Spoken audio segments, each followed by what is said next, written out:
2022 అంటేనే pan India సినిమాల సంవత్సరంగా మారింది. ట్రిపుల్ ఆర్, రాధేశ్యామ్తో మొదలై ఆదిపురుష్, లైగర్తో ఆ సందడి పీక్స్కి చేరేలా ఉంది. సలార్ కూడా దండెత్తేది ఈ ఏడాదే. సో ఎలా చూసినా ఈ year cine calendar mind blank చేసేలా ఉంది. ఆగస్టు నెలలో rowdy star Vijay Deverakonda first pan India movie Liger release కాబోతోంది. ఆగస్టు 25కి 8 భాషల్లో ఈ సినిమా రిలీజ్ కాబోతోందట. ఆల్రెడీ గ్లింప్స్ పేలింది.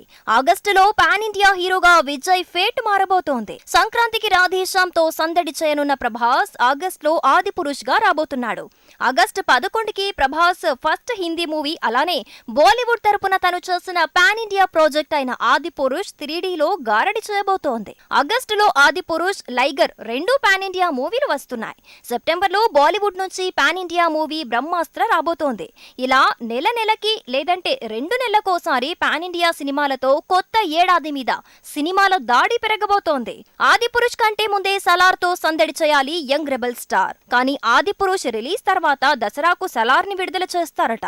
కేజీఎఫ్ డైరెక్టర్ ప్రశాంత్ నీల్ తీసిన ఈ మూవీ అక్టోబర్లో రాబోతోందట. ఏప్రిల్లోనే సలార్ని విడుదల చేయాలనుకున్నా అప్పుడు కేజీఎఫ్ 2 రాబోతోంది. ఏప్రిల్ 14న ఈ సినిమా వస్తుందనే సలార్ని దసరాకు పోస్ట్ పోన్ చేశారట. అదే రోజు అమీర్ ఖాన్, లాల్ సింగ్ చడ్డా కూడా రాబోతోంది.